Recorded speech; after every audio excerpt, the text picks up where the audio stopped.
All right. Welcome in to another episode of Hockey Royalty Live, the official podcast of hockeyroyalty.com. We got a doozy here for you guys today, so strap on in. We're going to be talking around the Pacific. We're going to be talking Christmas gifts from the LA Kings, New Year's resolutions, some line changes, the World Juniors, and, of course, the seat at the round table. In case anybody had their head under a rock today, the Clark call-up. So if you guys are excited in the chat for the Clark call-up, can I get a hell yeah? And let's go.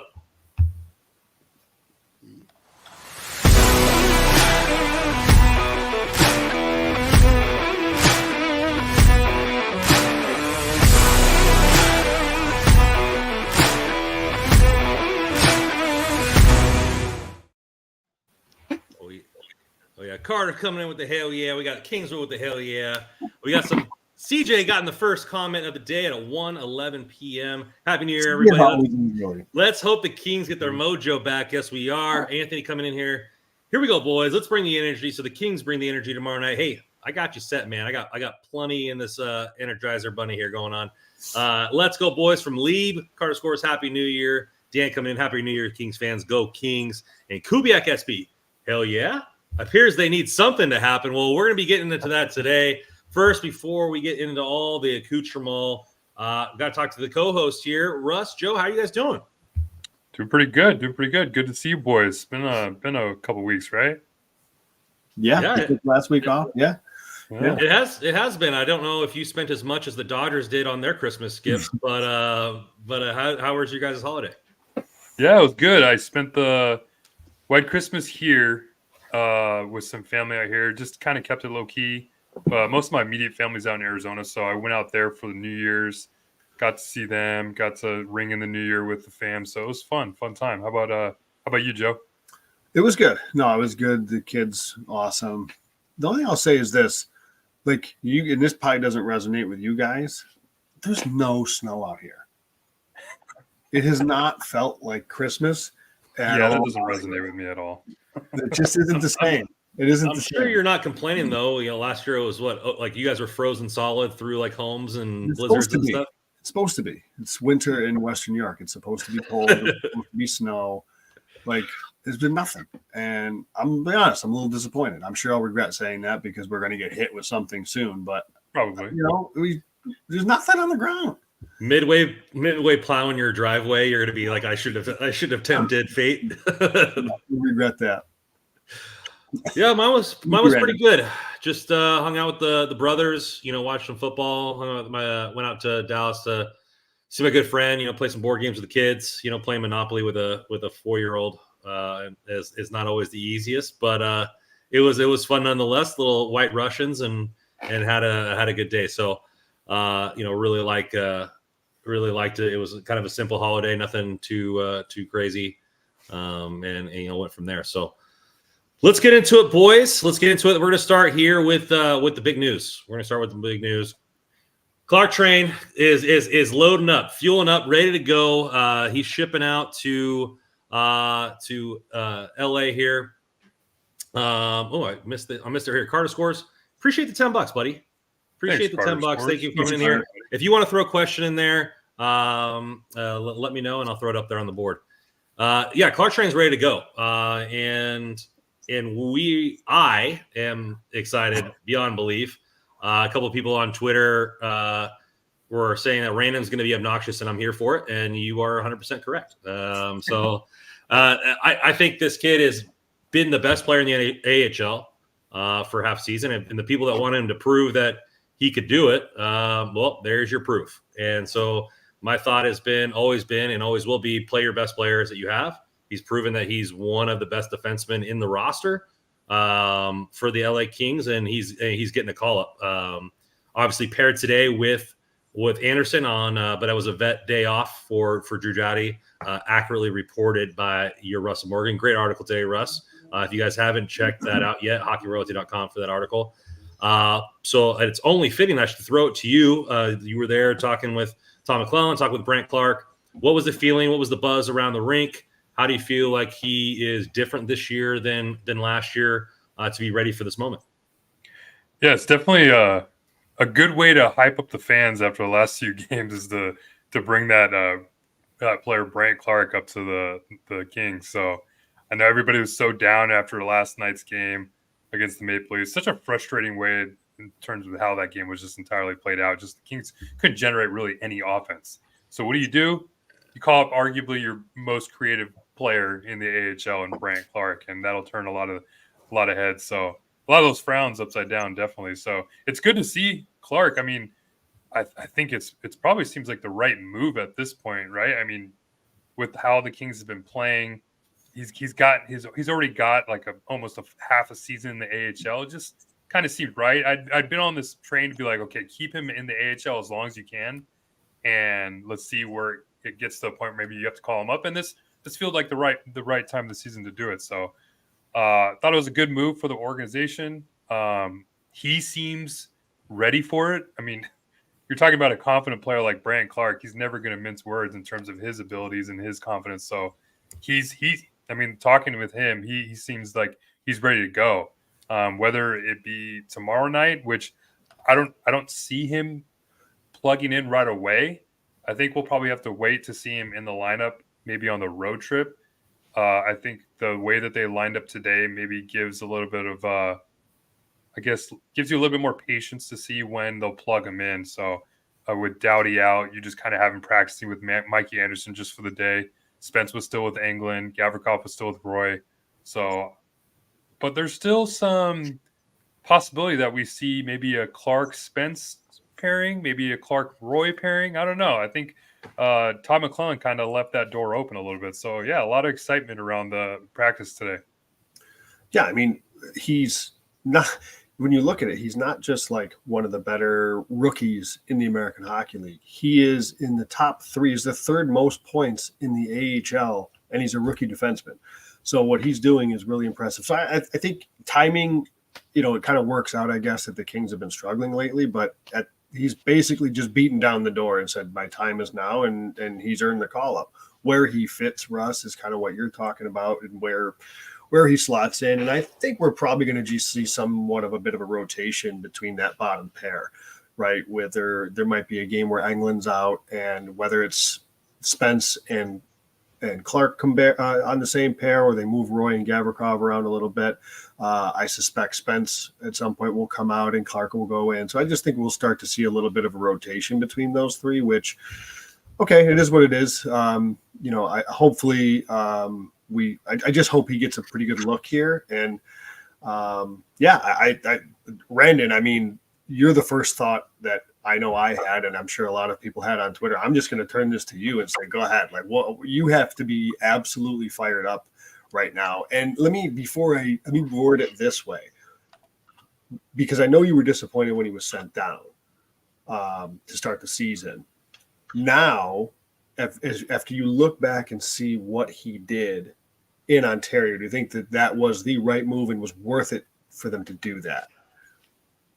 I think it just proved he just kept continually proving, right? I mean, every single opportunity that he's been given, maybe you could say outside the 9 games, but making the roster out of camp is an achievement on its own. And he said itself, like in the interviews that he was talking about, he said that, really all of our film sessions have been me playing defense. So I've taken my defensive game to a next level. I understand that I can't do all the things I love to do with the puck if we don't have the puck. So, and it's just, and I like the approach that the Reign have had with them, saying that, hey, we know you're extremely gifted when you have the puck. We're not even going to talk to you about that. We're going to continue punching and harping on the defensive part of your game, and we're just going to be mitts off when it comes to the offensive mind and skill set. Will Todd McClellan have that kind of freedom for a young kid like that? I don't know. I mean, he's been giving it to Fiala, but then he also kind of came down on Fiala for not doing certain things. But I think it's the type of player that the Kings need, and here's why. I think, one, they need offense. That's been apparent lately. The power play has been anemic this season, and it hasn't really been anything against Jordan Spence. I think he is a great puck mover. I think he puts a lot of pucks on net that give the second power play opportunity to score. For a majority part of the season, the second power play was the best power play. So just because he's not putting points on the board. This is not a statement. For me, this isn't a statement for Jordan Spence. Like them calling up Brant Clark isn't a statement against Jordan Spence. But I think the moxie of this kind of player, like the Kings were playing loose and when they were winning and doing all their dances in the locker room. But sometimes you need a guy that can do that, has a little bit of an edge. I mean, he's not going to drop the gloves with anybody, but he's going to have that cocky attitude. He's going to be the guy that's going to take the top off a defense, as they say in football. But yeah, you might get an odd rush here and there, but for the most part, the Kings have given up the least amount of goals in the Pacific. They have other defensive players on the team. They've been sound in the 1-3-1. So, like, to take a shot on a guy that could really generate that much offense, especially on the power play, I think is a no-brainer. And, like, he's ready. It's not like he got this call-up because of injury and he's playing an okay season in the AHL. Like, I mean, you're talking about a point-per-game player. He's got 7 goals, 25 assists. Like I said, well over a point per game, 95 shots. I mean, TJ Tynan has 35 shots. The one-time wizard, Fagimo's got 65, and he's got 95 shots. Like, he's peppering the offensive or net with that. And I think it's just a player that he cannot be denied on this team. He's been my favorite prospect. He might be a future Norris Trophy winner, and he needs to be on the roster. And this might end up being the best move for you to tie it back into what Joe said, like giving him time to acclimate to more of the pro game, bigger players, all this kind of stuff, learning how to watch film and break things down on a real level, having, Stoll and the strength and conditioning coaches there every single day to where he can kind of grow into a more of a man's body, and then pull him up for the second half of the season, or the second or the last quarter, or whatever that they were planning to do, and have him maybe be a lightning rod in the playoffs, might be the best move that they could have made. I mean, in hindsight. So like, that's kind of where my thought process is. I'm just stoked for the kid, and I don't think that they should wait. I think he should be in the lineup tomorrow. I don't think he should have to rotate. Because like I said, it's not an offense to Jordan Spence, but Jordan Spence wasn't drafted in the top 10. Jordan Spence wasn't drafted to be the heir apparent to Drew Doughty. Jordan Spence wasn't those things. And he's proven himself that he is an NHL defenseman and a damn good one. But if you make this move, you're not making this move so this guy can sit up in the press box and eat popcorn. Yeah, I mean, I would hate it if it's going to come at the expense of Jordan Spence, because I think that's just crazy to me. I mean, I guess I get it from them just trying to slot in like for like and keep Englund, but the idea that they have to keep this certain setup that they have just for the sake of a structure, man, I don't know. Like, I think there's ways to do that. Even if you don't want to pair Clark and Spence together, I think there's ways to do it that they should both be in the lineup. I think that's your best lineup, is both of them in. I know that's wishful thinking on my part in terms of like a night in, night out thing, but that's certainly where I am at. I know there's a lot of people talking about how, well, this is not a knock on Spence. Like, Spence shouldn't even be a conversation. He shouldn't be coming out of the lineup at all. It should be Clark. Let's give Clark a run of games in the lineup. Englund comes out and we see how it goes. But there's people that still buy into, he fought in Toronto yesterday, so I guess he gets points for that somehow. So sure. Fine. I get it. If that's what they want to do, I've made my peace with it. It's not how I do things. There's definitely, I think, better ways to utilize that lineup spot with somebody that can do a little bit more with the puck, and make some plays for a team. Like in a game like last night, I honestly don't know what, Englund brings to the table there. He can't keep pace with that. There's no plays he can make with the puck. So that's a game where you'd like to see, somebody like a Clark in the lineup, even if it's not paired with Spence in that top six, just to give you another option to do something else with, because, that's something that has been a issue with me for a while now, is the lack of offense coming from the blue line. And for all the I see some knock about Spence, he's got second most points among all defensemen, and he's playing third pair minutes. So yeah, he's getting PP2 time, but you got a guy that's getting third pair minutes, and he's second on the team in points on the back end. And so it's the time is now for Clark, and I just hope that we see both in the lineup more often. I mean, Yeah, what have you always talked about, Joe? And we've talked about this on here is play your best players. And sure, you might have to put them in position they might not be normally accustomed to. But I mean, when you have a player who's offensively gifted like Brant Clark or who can skate as well as Jordan Spence, I think those are type of players that you could probably shuffle around. And I'm talking about maybe possibly playing one of them on the left side. Mm-hmm. For me personally, I think the way that McClellan, when I asked McClellan today, it's like a total contrast from what I asked him at the beginning of the year because I wanted to see. And the answer when I asked him about whether he could see two righties play on the same pair, this was his answer at the beginning of the year. If we have to do that this year, we'll certainly do it. But we feel like we have a little more balance with lefties and righties. Total change from what he said today when he mentioned that it has to at some point be time where you see righty play with righty. Like, so for me, the way I took that, like that's Brant Clark playing with Jordan Spence. That's the way I took that. Because there's no way I don't see them breaking up Gavrikov and Roy, and I don't see them breaking up Anderson and Doughty. True. So, and with we've had this conversation too about the system that the Kings play, and it kind of limits or kind of shelters the left side of the left defenseman a little bit when you play that neutral zone. They don't really have to go and do that many puck retrievals, which has been kind of a knock, I guess, on Brant Clark, his turn and go back and get those retrievals. So if you can do that with him on the left side and also with his offensive capabilities on the left side, I think it's a no-brainer to play him and Spence together.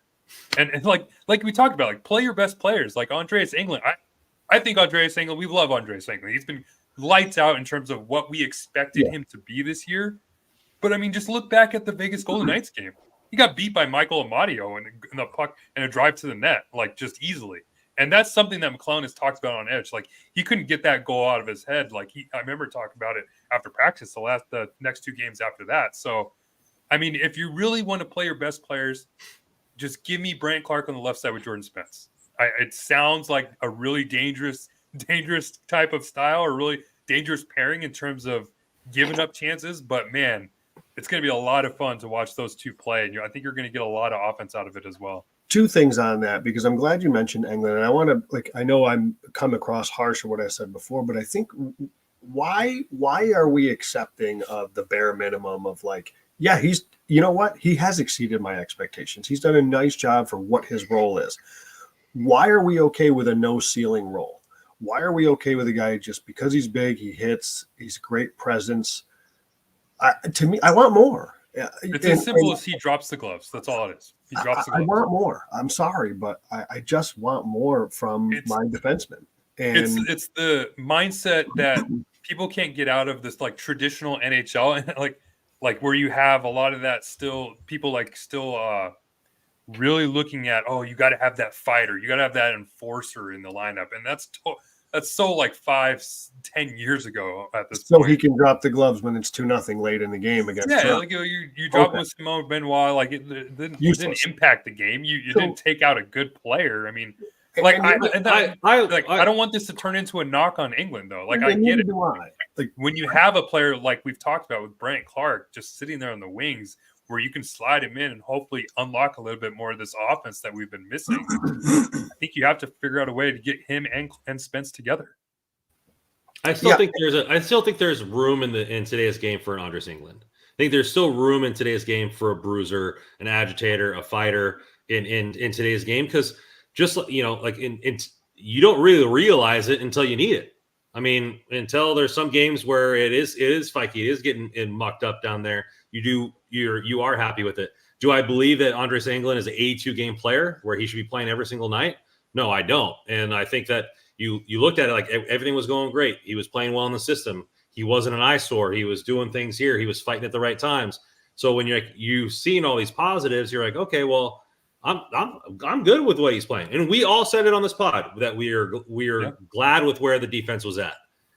When that stops within reason. No, I mean you said it too, Joe. I mean, obviously you said you would have wished this guy can do this and this and that, but you were saying, they were winning games, and so what are we doing there? And then when teams start to lose games, and you start to nitpick, you start to look at different things here and different things there, and so it was pretty much the three teams that were the glaring things, the speed from all three of those teams, and all three of those teams are vying for the Stanley Cup. So when you tier yourself up with a team that you possibly could be playing in the playoffs, it kind of be like, okay, well, maybe that's not what we need. Maybe we need more of this over here to compete with those guys.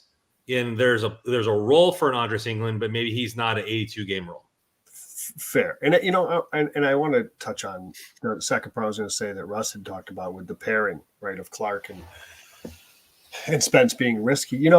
I go back to last year, and I know Durzi caught a lot of heat, but if you look at Sean Durzi's numbers when he was playing on the left side with Matt Roy, now it may not have been the ideal situation because of the big target that was out there that would have significantly improved the lineup, which is what we were talking about at the time. But if you looked at Durzi's numbers, Durzi was fine with that pair, wasn't an issue. And Durzi himself, if you went to Corey Schneider's all three zones tracking numbers, he was a positive in terms of defending zone entries, from opponents, just because he was smart and when he could step. And I think Clark is naturally aggressive to the point where, Russ, I think you talked about a couple of years ago, at times he was maybe even overly aggressive in the neutral zone. But as that left defenseman, he's going to have to be. We see Gavrikov be very aggressive, and not aggressive in a physical sense, aggressive with your stick, because that's how you defend these days, with your legs and with your stick and with your brain. And I think Clark is more than capable of doing that. He can defend by being aggressive, going up and attacking the play and meeting that play in the neutral zone rather than having the play come at him and be turned around. I think that suits him. So I am not concerned about it. I'm willing to give it a shot. I get it though. The Kings are looking to, try to catch teams and win a division. So do they have time for a lot of experimentation?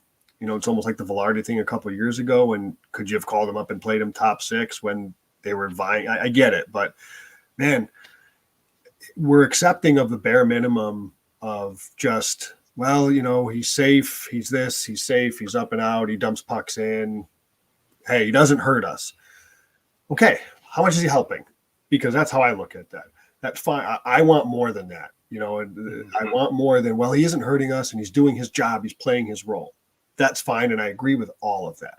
Why does that mean there can't be something better? That's where I come out on it. So we'll see. And hopefully Clark gets a good run. Yeah. I just want to bring up this tweet that Scott Wheeler had of The Athletic. He said, Brandt Clark was having arguably the best U21 season in the history of the AHL for a defenseman. He said, I'm not kidding.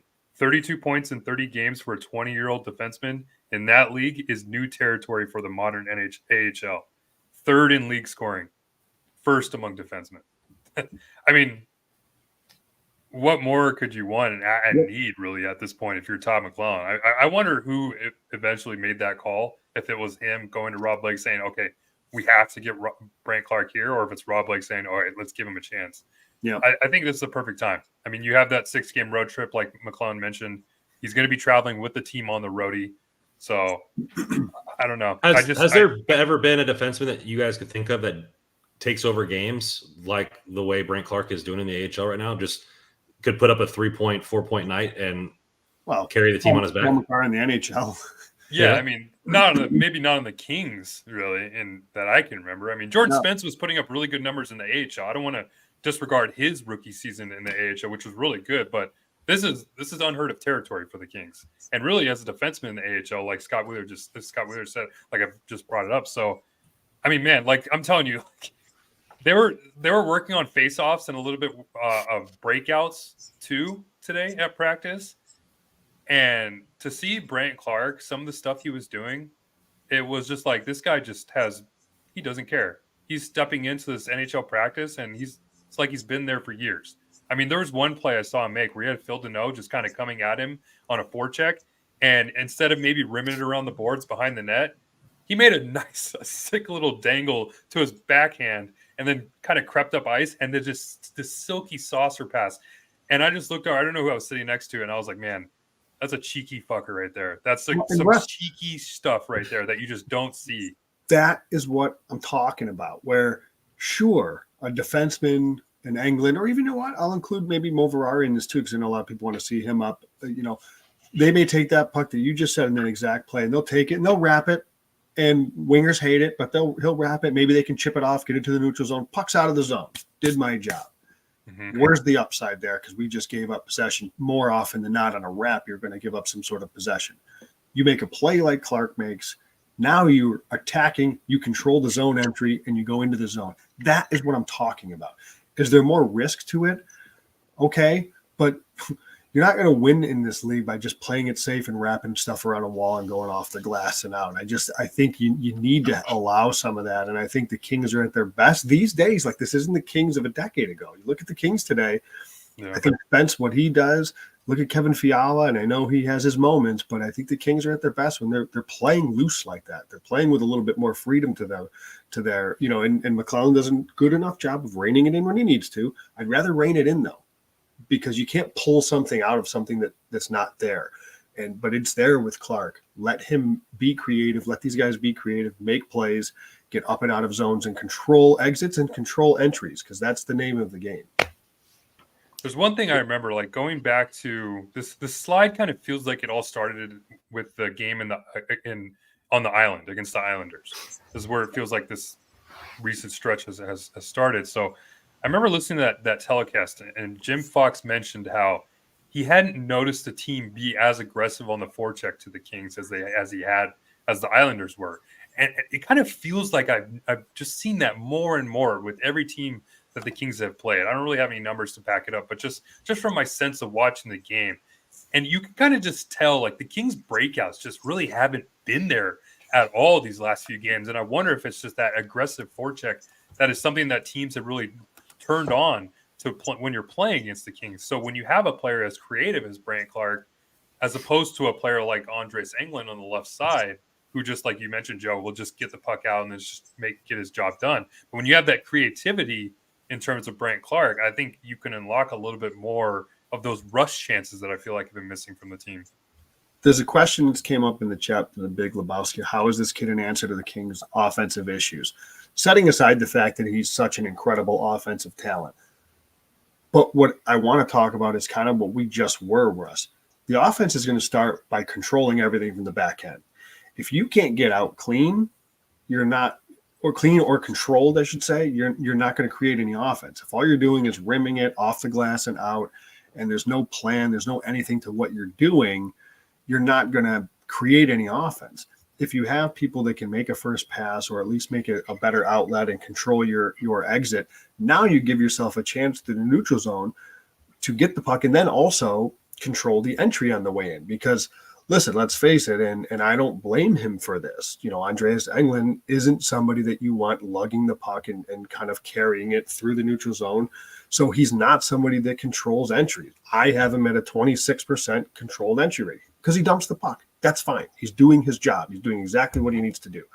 Jordan Spence is just a tick under 50% from a third-pair defenseman. He's not more often because he's just under 50%, but he's trying to more willing to carry the puck into the zone as much as any defenseman. Only Mikey Anderson is better than Jordan Spence in terms of entry. So again, looking at guys that can control getting out of your zone and control getting into your zone, that helps your offense, even if it isn't in your own individual point tally. Doing those things to get out of your own zone and into the offensive zone cleanly leads to more offensive opportunities and ideally, in theory, more offensive production. Yeah, I just want to read that Brandt. Sorry, I just want to read that Brandt Clark because it ties into what Joe just said. I just want to read his quote from earlier today. I think it's perfect. He said, "If I want to do what I want to do offensively, then we have to have the puck, and it all starts with me being responsible in my own end. And I think I've done a really good job at that." So, I mean, that's exactly what Joe's saying. It's just if you can have those clean breakouts and have the puck in his own end, start the offense from there. That's where the offense starts. So I think that's the one thing that a lot of the organization probably really focused on with Clark, because he doesn't need the talent. He doesn't need the work on offensively or the IQ because it's there. So, I mean, when he's in the offensive zone and the puck gets there, I think he can work magic. So don't worry about that. But if he can work on those breakouts, turn him into that all-around defenseman, man, I mean, it really unlocks something there. I think where this might be the biggest question mark is the power play now. Obviously, there was only 2 guys, 2 defensemen that were legit power play options, and now there's 3. So does he take over for Spence there, even though Spence has done a good job? Does he take over for Drew Doughty? Does he add to a power play to where you see 2, because they're all right shots? Does you see 2 defensemen on a power play, 1 playing at the half wall for a one-time opportunities, like a Drew Doughty who's improved his shot, keep Brant Clark at the point? Like, where does this go? Obviously, you didn't say that they practiced power play today, so maybe this might be an install over time. But obviously, you're not going to bring up your best offensive weapon and not play him on the power play. So where do you guys think this kind of affects how they might look at it? Do you think this will be an install over a long period of time, or do you see him on power play too as early as tomorrow night? I mean, I think if he does end up coming in tomorrow, I mean, it'll probably be for Jordan Spence, just because it's just an easier switch as opposed to not giving him any practice time at all playing on the left side.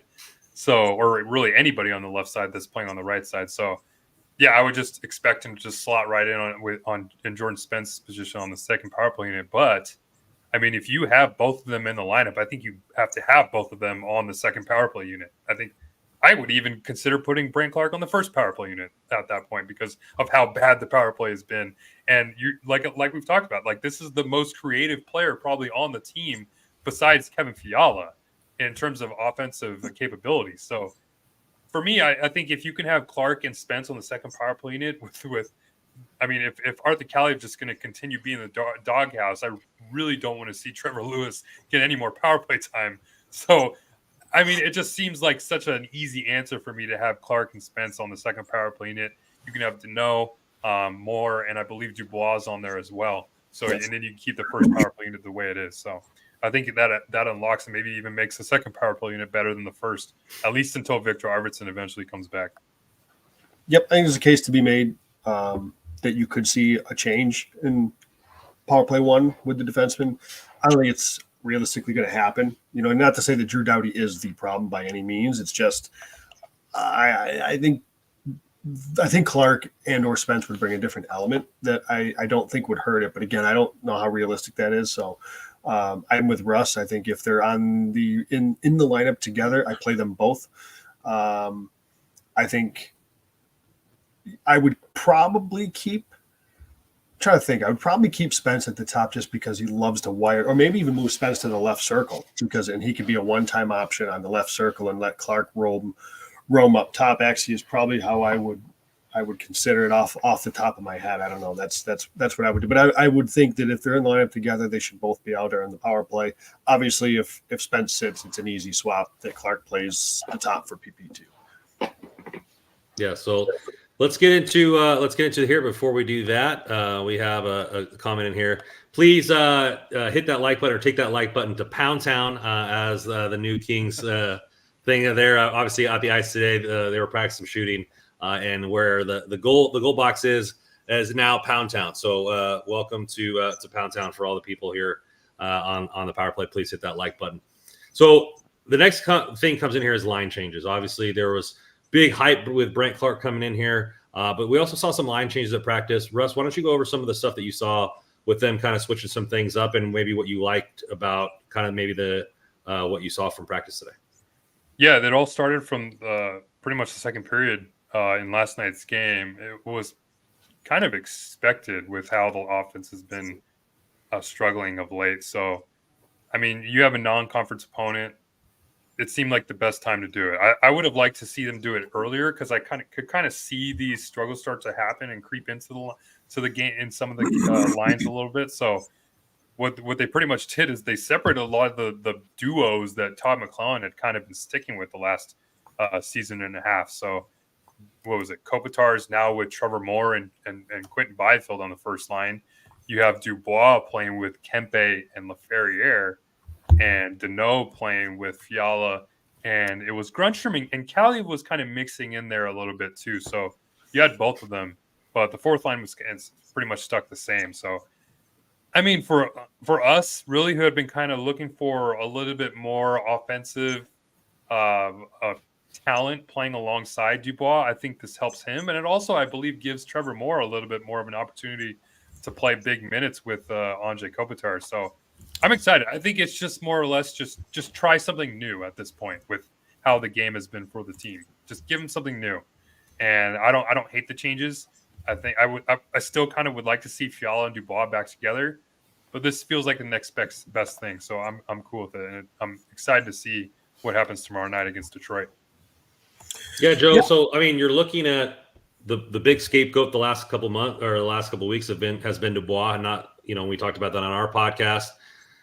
Is this kind of a line change that you see? Maybe some getting him another scorer there, a guy that can shoot the puck in Kempe, and seeing what maybe that could help with his game. No question. I mean, listen, we've talked about how he's creating these chances, and he is. I've talked about the slot passes that lead directly to shot attempts. He's the best on the team, or among the most on the team. He's doing a lot of different things: shot assists, zone entries, controlling the entries. We've said that he just needs more of a consistent line mate that can maybe turn some of those plays into goal. He had a few great plays to LaFerriere the other day that just didn't work, or that LaFerriere didn't finish or whatever.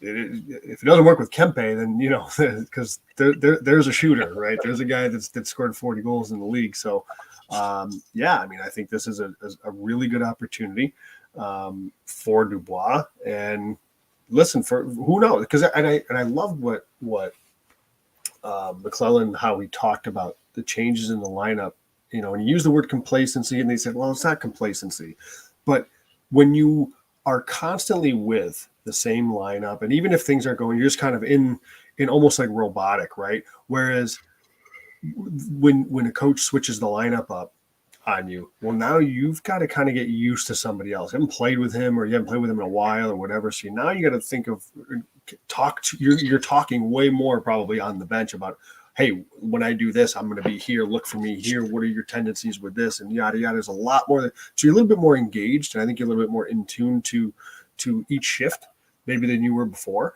So I think that's what he was getting at. I really like that. Side note, as a coach, I loved that he has to deal with this at the NHL level.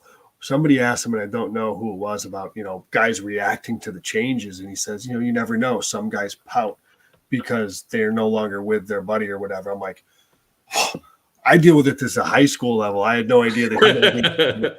Thank Christ. I was like, good. That's refreshing to hear that at the NHL level this stuff still happens, because I'm happy to think that. But no, I think though that this is, to your point, to your question, Randy, about Dubois. Yes, like this is an opportunity for him, no question about it, to have. He's got a little bit of chemistry with LaFerriere. I think we've seen that. Like they've created a lot of chances. It's just hasn't totally finished. So hopefully Kempe will start to finish some of those. It's kind of like, I mean, when you just get tired of driving the same car over and over and over, I mean, you just get a different car, something new, it's something exciting. Like it doesn't matter what kind of car it is, it's just something new. So I think that's like, you hit a nail on the head, Joe. I mean, it's kind of like you get just bored almost. Like, okay, I got to go out with the same pair, and they're not really winning games either. So the excitement isn't there. I mean, hopefully we could still find ways to get those FIFA celebrations between Kempe and Byfield somehow. But I mean, yeah, I think it's just a way to unlock a new spark in this team. Because I think McClellan used the word jolt, and he wants to jolt some energy, and that makes a ton of sense, because it's just go out there, it's just the same mundane thing. And I mean, there's human beings. I mean, it's an 82 game schedule. We're not even halfway through the season, which is crazy. It's just you just get reminded about how long the NHL season really is. So you got to change things up a bit, and that's kind of why I wanted to see these moves get made a little bit earlier, because you knew this was going to happen eventually. They weren't going to go an entire year playing the same lines. That would have been insane. Probably the first time ever that had ever happened. So I think it's a good time to do it. They're not necessarily. It's not like they're struggling terribly. I don't feel like this is rock bottom or anything. It seems like rock bottom in the season, but no, they're still well in a playoff spot. You got plenty of leeway, so it feels like a good time to try it out. If anybody can give Pierre-Luc Dubois the juice, it would be the juice. So I think it's going to be nice there, and I think LaFerriere has had a better month. There's still the stank on him from November, where he was god awful in finishing. I believe he finished December. If I'm looking at his shot percentage, I think it was I had it pulled up here already for this point. 12%, so a lot better than it was in November. So whether that is an indication of something going on there, or the uptick there, or just kind of balancing to the mean.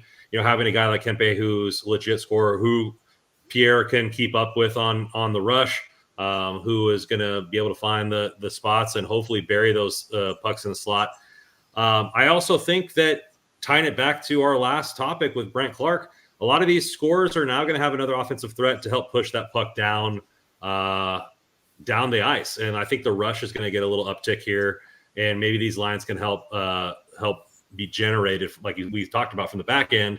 But it also kind of, when you're getting those opportunities, and it's almost like, you're getting you're playing some street basketball, you get a little lob pass ahead and you're one-on-one with a guy.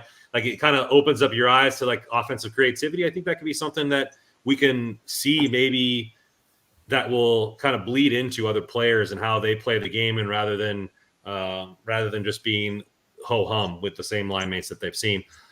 You're saying that driving a new car, I've been driving the same truck for over 10 years. So I must have the Kopitar Brown of trucks, because they were together for a long time. Amber N coming in here. Appreciate you on the pod. I haven't seen you coming in here, and she comes in hot and spicy with a $20 donation. No questions. Just supporting the good old hockey royalty. Well, we appreciate you guys. Thank you, Amber, for the donation. Thank you for listening and being a loyal fan and coming on tonight. So one thing I'm curious about with these, sorry, Brandon, one thing I'm curious about with these line changes is how McClellan kind of divvies up the ice time now, because I mean, it seems like more of a formality with the way that they practice, in terms of like the top six normally wears gray jerseys, the bottom six kind of wears white jerseys. So Dubois was wearing a gray jersey, and that was, and him and Deneau kind of switched. Same thing with LaFerriere. I mean, obviously with that line playing together. So I'm curious to see how he divvies up, if he ends up giving Dubois a little bit more ice time, especially with your playing Kempe alongside him. I don't know if you want to give Kempe less than what he's normally is, like 17 or 18 minutes a night, when Dubois has kind of been hovering around 13, 15 minutes a night. So that's going to be something to watch, to see how that is utilized going forward with these changes. Yep. I think they probably roll, but you gotta assume that you're not going to sit Kempe for that amount of time. And I know, yeah. And maybe we could talk about this for a second. Like, I think Kempe is the type of player that needs more ice time, just because he's just a straight shooter, where Fiala can catch lightning in a bottle in 10 seconds and create a play down the line. So him on a third line doesn't really scare me as much as the opportunity taken away from Kempe in minutes, because he's now developed into that pure shooter. Yeah, we saw Fiala do it last year. He was moved down third line last year and excelled. So I'm not worried about that. I think the unique part about that is, with Deneau, is usually your kind of, he is certainly probably the best purely defensive center that they have, and I would imagine gets a lot of D zone starts. That's the one thing with the Fiala piece of it that makes it a little different, because that's certainly not what Fiala is known for, is his defensive game. So I don't know how strict McClellan has really approached matching anyways. I think he more or less relies on those guys, especially Kopitar and Deneau, against anybody. But, I sense that maybe, they're not going to look to Deneau to be shutting down a Connor McDavid, or trying to shut down a Connor McDavid or Jack Eichel, if you got Kevin Fiala on his line, because I think if Kevin Fiala's on your line, you want offense. So I don't know, but yeah, I think that'll be interesting to see how. And what it also means is, usually Deneau's taking a lot of D zone draws. Now that means Fiala's taking a lot of D zone starts. So I don't know. I think it's good to see how it all shakes out. I think Fiala's good enough to make plays from pretty much anywhere. So I'm not too worried about it. It's kind of where I would like to see LaFerriere switch with Fiala. Like you just mentioned, like, it seems like Deneau's always looked at as that more of a shutdown player. And as weird as it to say, I feel more comfortable with LaFerriere playing defense than maybe Fiala of late, which seems weird, even though maybe a good offense means you have a good defense. Fiala, Dubois, and Kempe would be definitely an offensive line. It'd be a fun line for sure. Fun to me. The thing is, I get the sense, and I find it interesting that through all of these changes, it's pretty much LaFerriere and Dubois have maintained. And I get the sense that maybe McClellan likes what he sees with those two. And I'm going to be honest, so do I. Like, I feel like they're gaining a lot of chemistry together. And like, I think it was the first shift of the game, Dubois found LaFerriere in the high slot. And I think he got a shot off that might have got blocked or just tipped, deflected wide. It's like right off the hop, he found each other. And later in the game, I think LaFerriere found Dubois. Dubois had 2 slot passes in the game, both to LaFerriere. It's like I think there is a little something going on there. So I get that part, that maybe they see something with those two that just seems to be clicking a little bit. They're reading off each other really nice right now. And we talked about pairs, right? I mean, a lot of coaches talk about pairs rather than lines, and maybe the Byfield Kopitar pair is what he likes more than the Kempe. Maybe you like the Fiala Deneau pair because high defensive acumen with a high offensive acumen kind of balances out that line instead of just having a one arrow direction. We'll see how it turns out. And you know, I think Lebowski was coming in here and say his team was flying high 3 weeks ago. All of a sudden, his team forgot how to play. No, I mean, the teams go in ebb and flows. I mean, you look at scoring, and you know, teams are hot, and then they play good defense, and then always get hot, always get cold, and it's just kind of part of the game. And I think a lot of championship runs are about getting hot at the right time and playing your best hockey come April. But I don't think they forgot how to play. Just sometimes you need to spice things up. You know, don't eat at the same restaurant every Friday night. Go out and try a new spot. It's all timing. Like, every team goes through this. Like, look at Edmonton. They started this way. Like, not even this way. They were worse than this. But like, they started in a rut. They seem to be doing quite well right now. Every team is going to have their stretches where, you know, they're 2-8 in 10 games, right? The Kings have lost 3 straight, you know, whatever it is. Like, every team goes through this. I mean, if it happens in the first month of the season, the house is on fire, coaches are fired, and it's over. But if it happens in December or January, you're talking about some line shuffling and a call up or two. Like, it's the nature of an 82 game season. And what's so weird, though, about these 3 games, it's like, besides maybe the last night's game, the other 2 games didn't feel like that big of losses. I mean, we're talking about if the Kings win in the shootout against Edmonton, we're nobody's mentioning slump. There's no slump being mentioned here. Everybody's probably flying on cloud 9 because they actually beat Edmonton. So, I mean, and then even the Vegas game, like, Kings had 95 total shot attempts. Yeah. It's like the most since like 2017, I believe. It's an insane number. So, and the Golden Knights set their record as a franchise for most block shots, didn't they? Yeah, exactly. So it's like they're playing against good teams, and it sucks that they're not beating these good teams, but it's not like they're getting blown out. That's the problem. It's like they're losing. So yeah, it sucks that they're not getting the 2 points in the standings. But I mean, you look at some of the goals that have been scored against the Kings. It's like the defense hasn't really disappeared for me at all. I feel like the defense has still been pretty solid.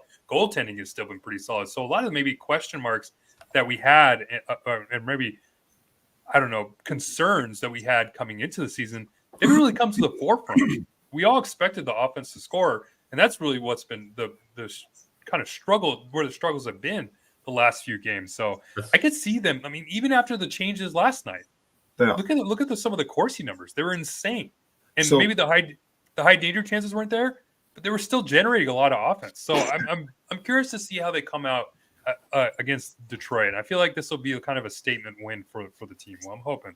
Yeah, and I gotta say, I've said this on Twitter a couple times. I think I've said it to you guys. I thoroughly enjoy Todd McClellan's post-game interviews and his media availabilities, because I really think he genuinely puts a lot of thought into the question and then subsequently his answer. And I think he really touched on something that you just talked about with the defense. Is it's getting noticed more because there's more pucks. They're not scoring as much, you know. So I think that's just the nature of it. I think that's just being amplified by the fact that, you know, they're not some more pucks aren't really going in. So it makes it seem a little bit worse to defend. But really, I agree. I don't think it's been really all that bad. And yeah, the performances haven't been bad, I don't think, except for Toronto. And I think, and again, McClellan, like, he talks about score effects. Like, Toronto was significantly better than the Kings in the first period. Like, they were bigger, faster, and LA had really no answer for them. And he talked about how, it got better. The second and third was better. The line changes seemed to help. But then he acknowledges and says, part of that may be us. Part of that may be the other team playing to the score, because score effects are a real thing. That's why if you go for folks that go on Natural Stat Trick, 5-on-5 numbers are great, always good to look at. Click on that drop down and go to 5-on-5 score and venue adjusted, because they can adjust the stats for the score. Because it doesn't really matter. I shouldn't say it that way, a little flippant, but in general, it doesn't really matter that how you play 5-on-5 when it's a 2, 3, 4 goal game. You're going to play differently. How do you play 5-on-5 when it's a 1-goal game? And those are the numbers that you want to kind of look at, because so if the Kings dominate the game when they're down by 2 the entire time, and I know these days 2-goal lead isn't what it used to be, so it's still, it's still a close game, but that matters. I think it's refreshing that McClellan acknowledges that. So I think that he touched on some of this, and then I think when the pucks were falling at a huge rate earlier in the season, everything was going in. So it was easy to kind of not cover up defensive deficiencies, because I still don't think that as a whole there's these grand issues. I think there's some situations that have come up. I hated the goal that off the face-off that they couldn't get the puck out of the zone. I don't know. There's 2 situations where Roy and Gavrikov just iced the puck. They were a foot from the red line. They iced the puck, led to an end zone face-off. That one of them led to that goal. Unacceptable. That's something that can't happen. Like, even if you're trying to make a play where you're trying to dump it in and you have somebody racing to beat the puck. A, I didn't see that. No winger was flying to win the puck. But B, if you do that, usually you do that in your own zone and you're zipping it down the ice. You did it a foot from the red line, to not just take the extra stride, get the red line if you're going to do that.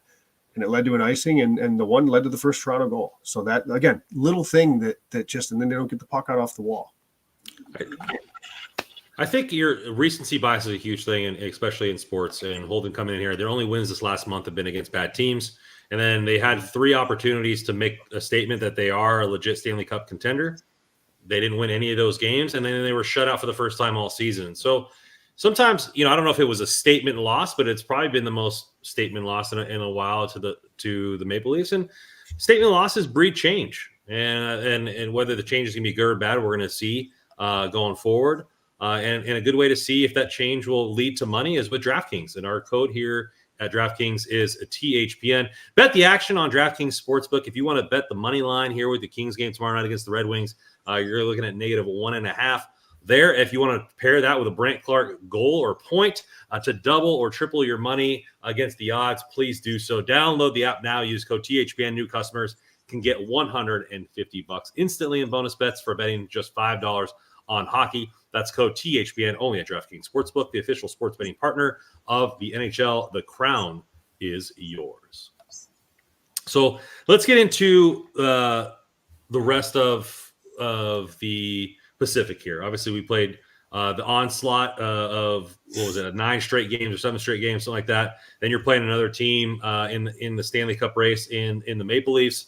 So the makeup of the division looks quite a bit different. Obviously, the Maple Leafs aren't in our division. I know that, but you're playing some strong teams, and that kind of dictates the present. So let's get into the division as it stands right now. The Pacific.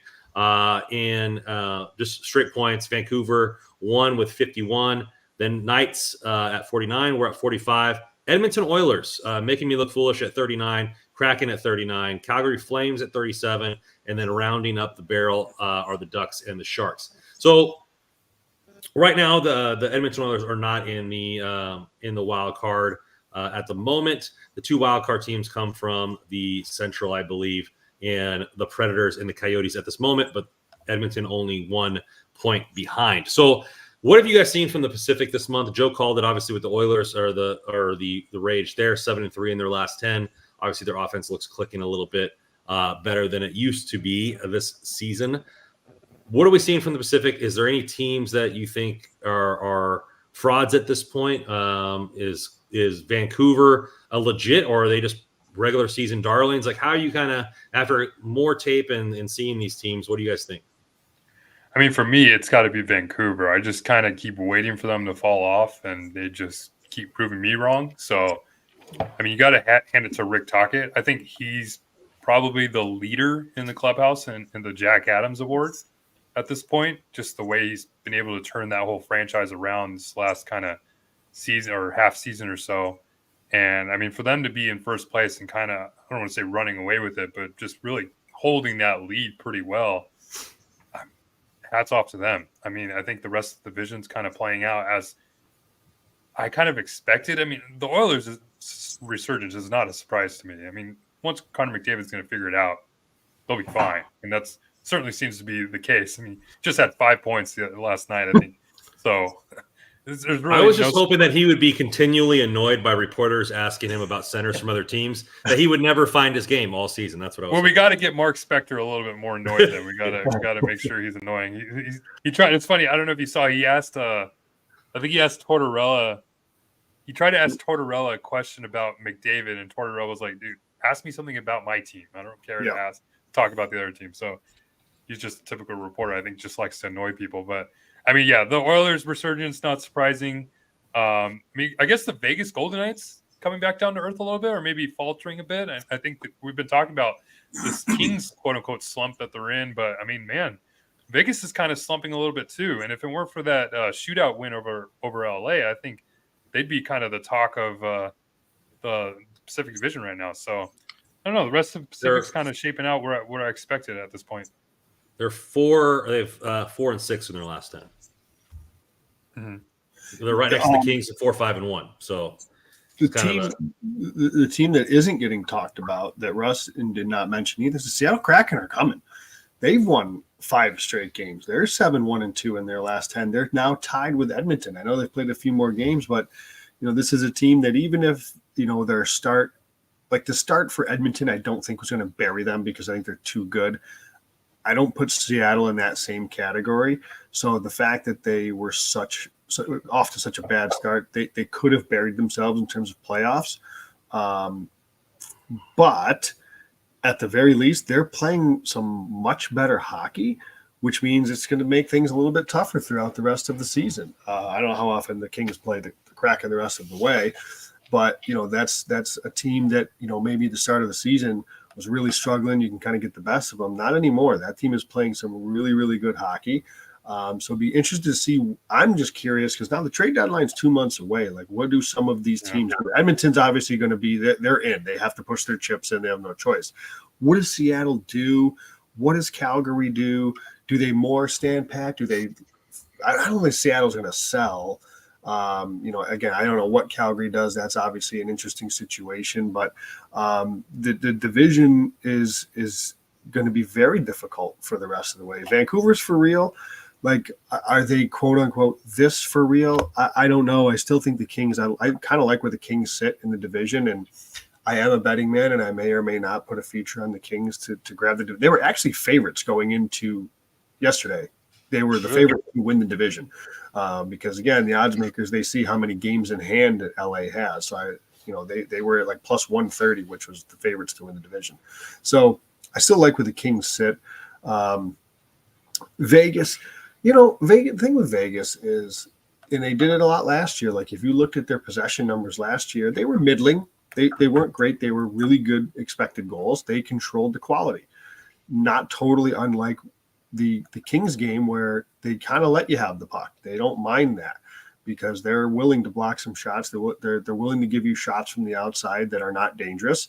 And as long as they don't give up much in the high danger area, and I think that's just kind of how they operate. It's how Cassidy operates. It's why they've talked about how they can kind of play any goalie they want because that's the system that they have. So I guess it's not surprising that a team like that may run into some kind of rough patches because you're constantly. If you're taking a stab, the Kraken are plus 10,000 right now to win the cup.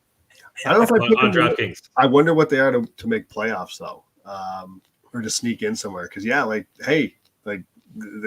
heating up, and I think it's a team that they're probably not one that's going to look to sell off pieces. Although if they are. We've talked about right shot, Jordan Eberle. I don't know what his future is in Seattle, if he's going to ink there long term, but just throwing it out there as a name to maybe keep in the back of your mind. So, but I would say Vancouver, they're not going anywhere. Vegas, probably similar to the Kings, right? In a little bit of a rut, maybe not a team that is going to fall off, I don't think, and neither the Kings. I'm not worried about the Kings falling off or anything like that. And Edmonton's coming hot, so it's and again, I just look at the other rest of the division. They're not easy outs. They're not easy games. I think so. That's the biggest thing. What about the team in the Mullet Arena there, holding on to a wild card spot? And we keep saying, hey, they're going to drop off. They're going to drop off. And they're still there. I mean, barely, but they're still there. I think the Coyotes will eventually drop off. They're a young team. They're an exciting team, but I think they're going to be an annoying team. How about that? I think that's what they'll be. They'll win games probably they shouldn't be winning, but I think they'll probably be like a 9-10 seed eventually. I think the Oilers will pass them comfortably. But yeah, I'm with you, Brandon. I think, or Joe, I think you hit the nail on the head with kind of we have to talk about the Kraken a little bit. I think a little bit has to do with what Holden meant too here and said in the chat in terms of how Decord has played for them, which has been lights out lately, and he's put on always a fantastic showing in the Winter Classic too with that shutout. So I think he's 6-0-2 in his last 8 starts. I mean, they play a really kind of defensive style game, much similar to the way Vegas and kind of the Kings play. But, I mean, they've been lacking goaltending a little bit lately, and I think they found it in Decord. It's amazing what a couple saves will do. Yeah. All right. Yes or no answer from you boys. The Edmonton and the Kraken are coming along. Do we see 5 teams from the Pacific make the playoffs? Yes or no? Ooh. I say that was my pick at the beginning of the year. Mine too. I picked the Flames, though, as one of those teams. And I don't know why I do. I always pick the Flames. They're only 2 points back of Edmonton. I think I'm just trying to make Joe happy because he loves the Flames. But I don't know. I think I think you could see 5 Pacific Division teams. What is the Central? Let me bring up the Central real quick. We got, I don't know, Minnesota maybe.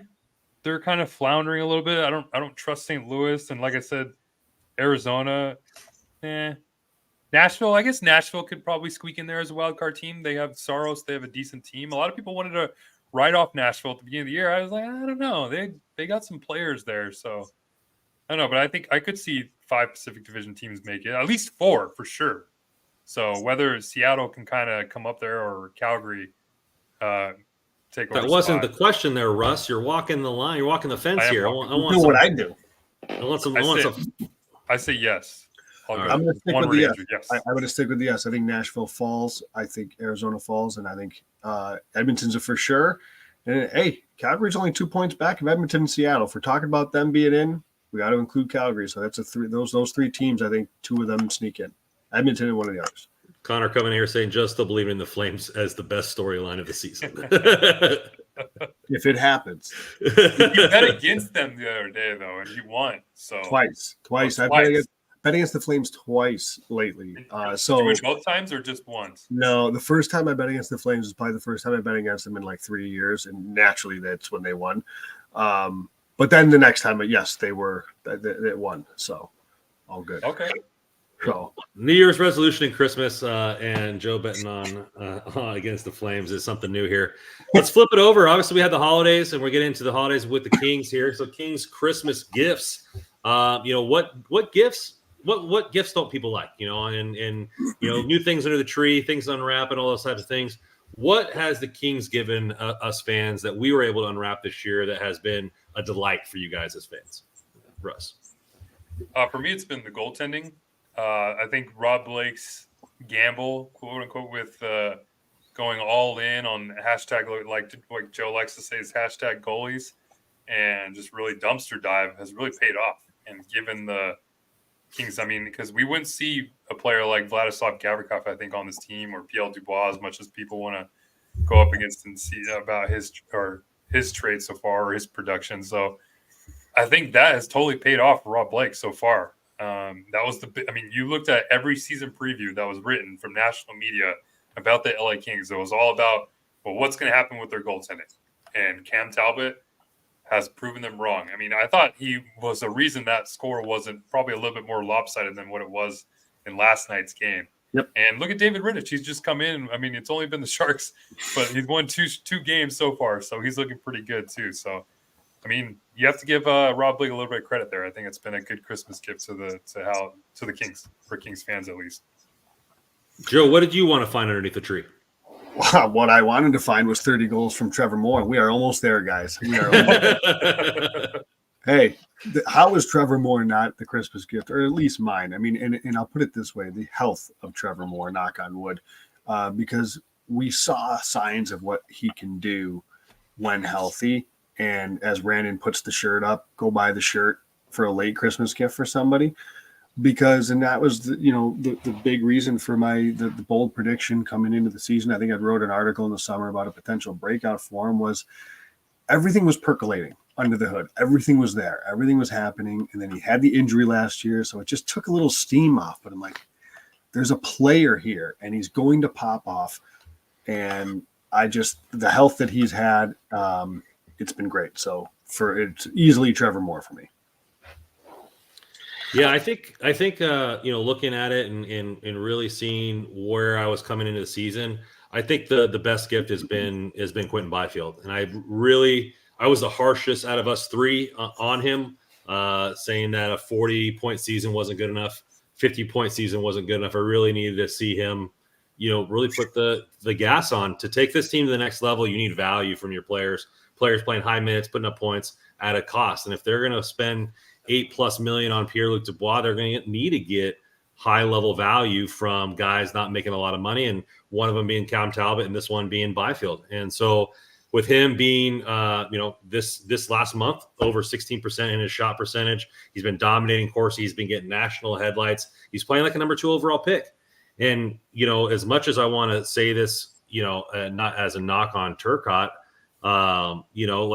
you need your top 5 players to play over 800 games in this league to be a successful pick. And you not only they need to play, they need to dominate, because that can change the course of a team.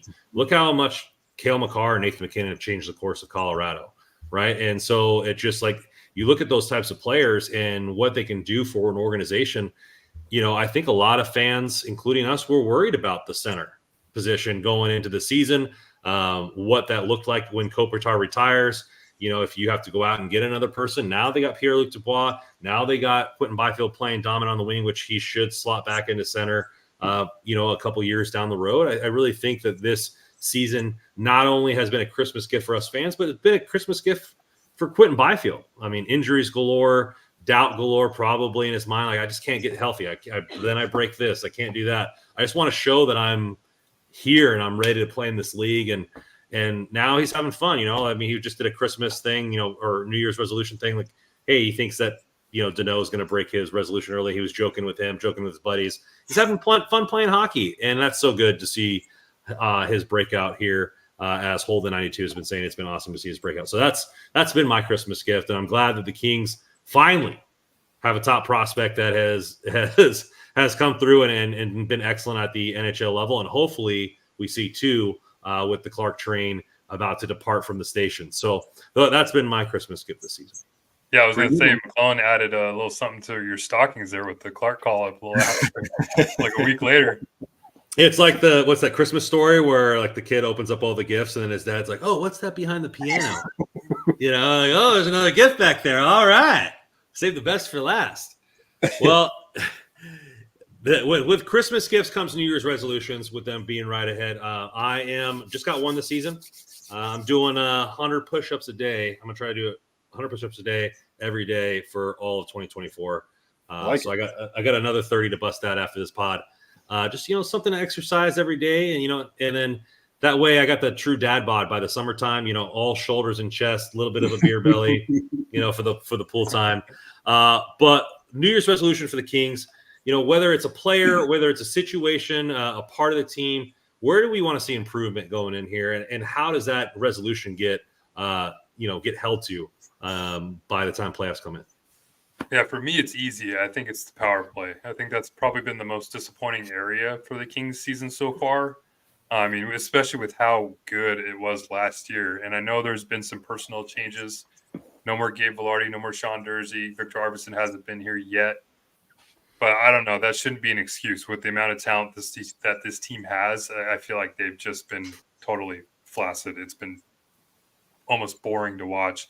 And it's gotten to the point where fans are now calling to see if they could deny the penalties or the power plays that they're given. So I think that's an easy one for me. I'll say the power play. Yeah, I was going along those same lines, Russ. So hopefully they find a solution to that. For me, I'm going to go and tie it into the goaltending because I totally agree with Russ. Obviously, I'm all aboard #goalies. Love what Blake has done. I think it's been genius. But with the injury to Copley, we're a little thin there right now, and I think a little bit more stability, maybe bringing in a veteran, somebody that can at least lighten the load a little bit because they only play the Sharks so many times. So I don't know how many more games Dave Rittich is going to get. So at some point they need a third guy in there just to kind of ease a little bit because you don't want to run Talbot into the ground. I mean, he's had concerns. He's a little bit old. He's concerned with his injury. So for me, it's getting a little bit more security between the pipes and a little bit more of a cushion to make sure Talbot is fully ready to go come late March, April. Yeah, I like the depth there. What you're talking about with the goalies, I think it's going to be necessary. Talbot playing 60 plus games or whatever this season is still scaring me when it comes to a deep playoff run. I think I'm gonna switch here, and as much as my resolution I hope for is a dominant performance from Brant Clark. I think we've hit that nail on the head plenty this podcast. So I'm gonna go in a different direction, and I hope that Pierre-Luc Dubois is the $8.5 million player everybody on this podcast thought he would be. I hope he starts putting the points together. Hope we start seeing dominant Pierre-Luc Dubois. Hope we start seeing Pierre-Luc Dubois having fun out there, we hope we would, and to where he's a game changer. Whether it's his line mates or whatever other excuse most people want to put out there for him, he hasn't been good enough this season, in my opinion. And maybe that could be because of his line mates or whatever. I just think at some point the rubber has to meet the road, and you got to put some points on the board. And that was my criticism of Byfield last year, and it's my criticism of his this year. I mean, he had 3 points in the month of December. It's just not good enough. And I hope that him being that type of player will get going into this next season and in this next year, and to where come February, come March, and in April, he is a dominant factor, and he's a guy that we look for every shift to set something off. So that's where my resolution would be, is to start seeing the underlying analytics match up with points on the board. That's a good one. I mean, especially when you have him playing with players possibly like Kempe now going forward, and you can't really use that excuse of him getting acclimated to the system because you're almost getting a half a season now that McClellan has he's mentioned that a couple of times at the beginning part of the year. So I'm curious to see how these next few weeks go for Dubois.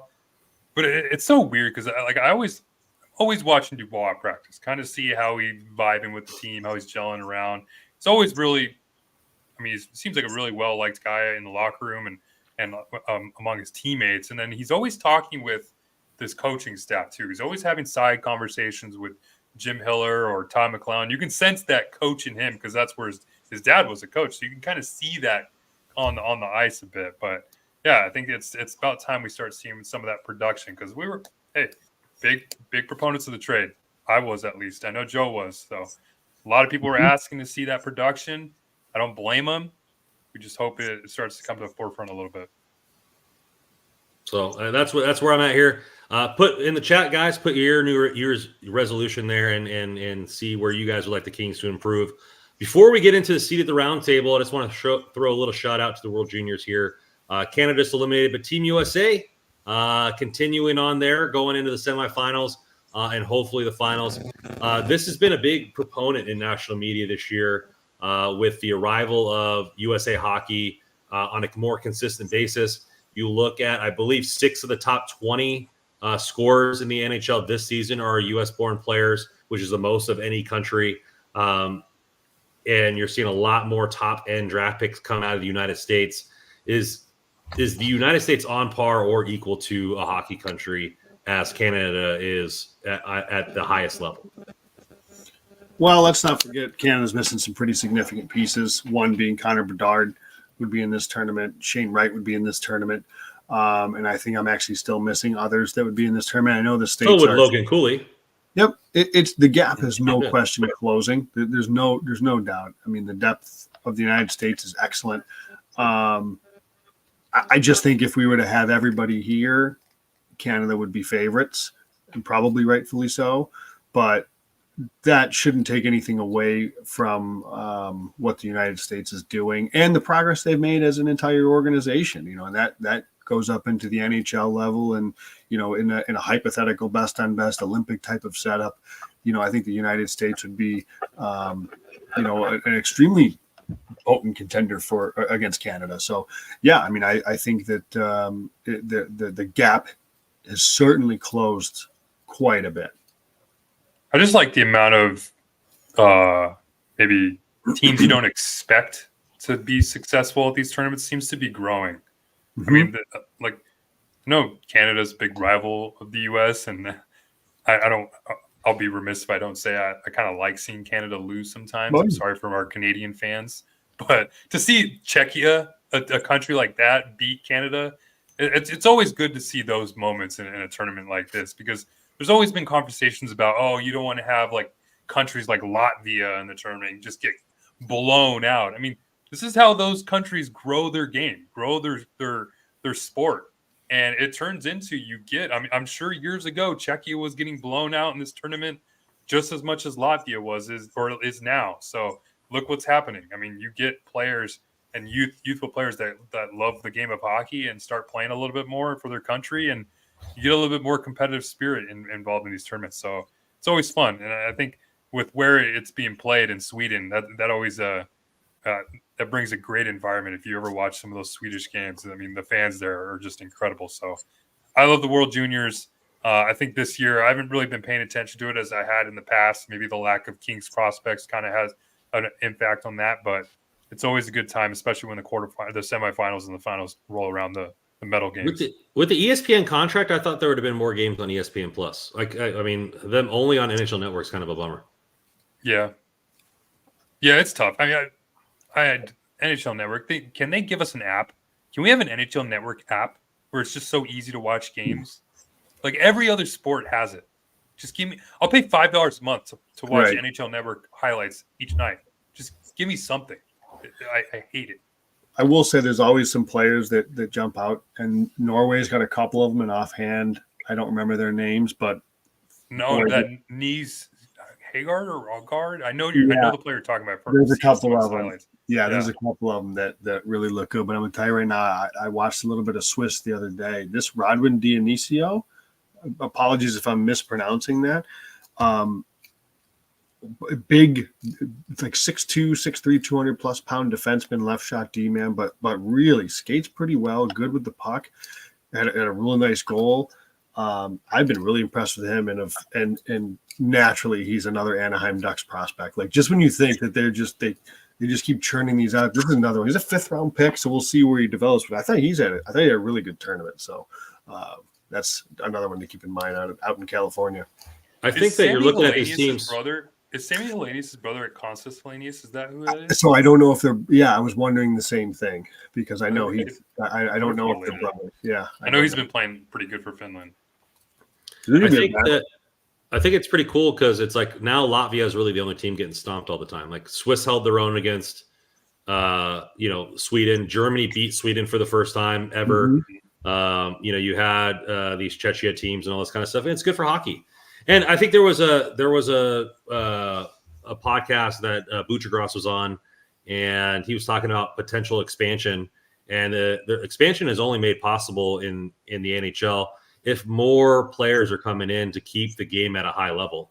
And so, because you don't want to dilute the game too much. And in order not to dilute the game, you need more high-level talent. If more of these countries are investing in hockey programs like Germany has over the past decade, how the United States has done for the last 25 years, you're going to see a lot more top-end talent, which means the league can have 32-something teams in there and have more markets and grow more fans and have more entertaining product. So I think it's nothing but good for the game.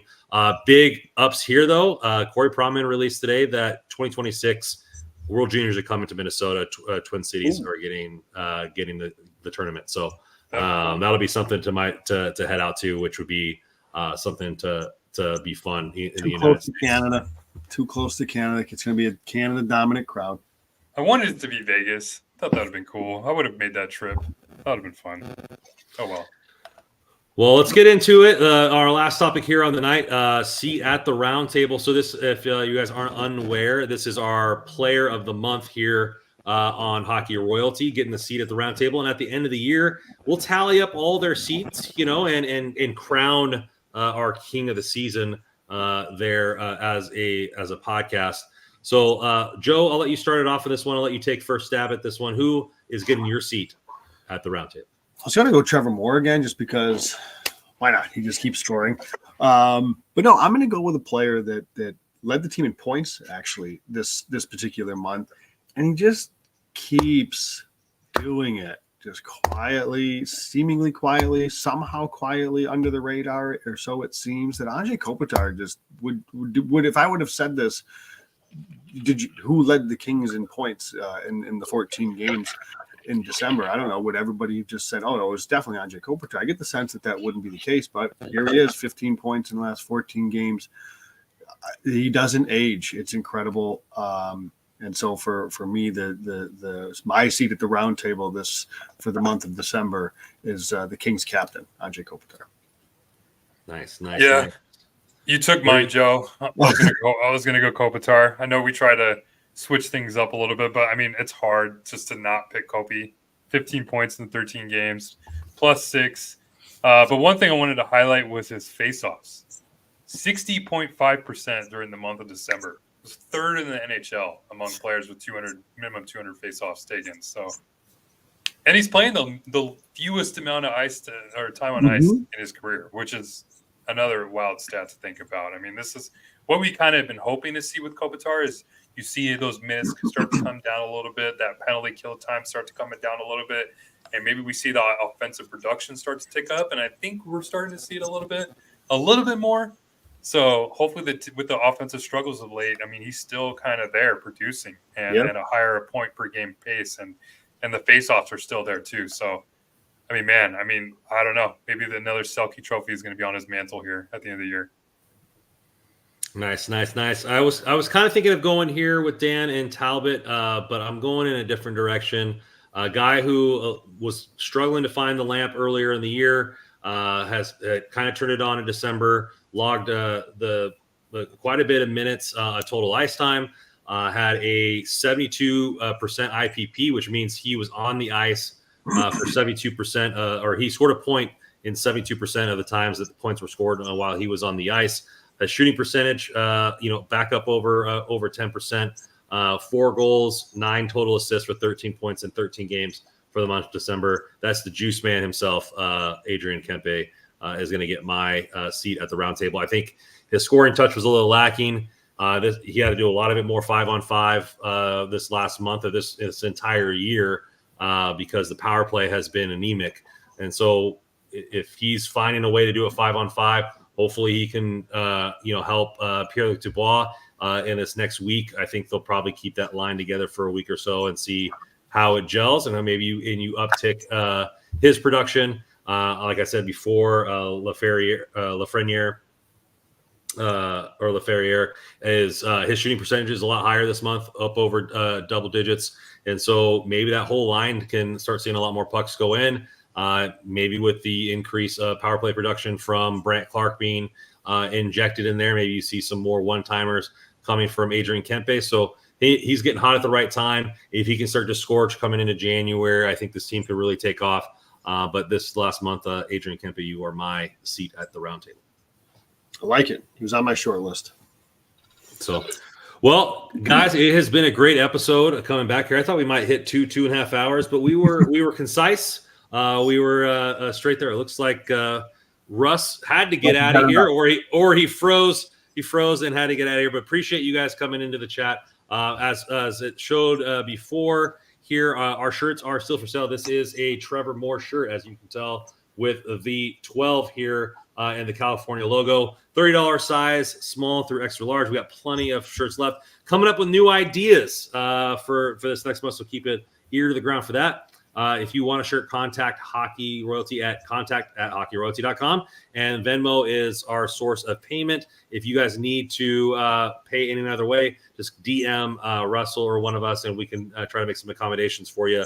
Definitely appreciate the support. Thank you guys for coming in here tonight and supporting us. We were strong here in the chat. As always, go to hockeyroyalty.com and check out all of our articles. Follow us on Twitter or X or whatever you want to call it at hockey_royalty, at Rando Commando 24, NHL Russell, and JW Paterino. Time to get some points here, Joe. Time to get some points here coming into January. Rubber's going to meet the road, as they say. New Year's resolutions, got to hold into those and see if we can get some sparks on the road to the Stanley Cup. As always on this podcast, go Kings go.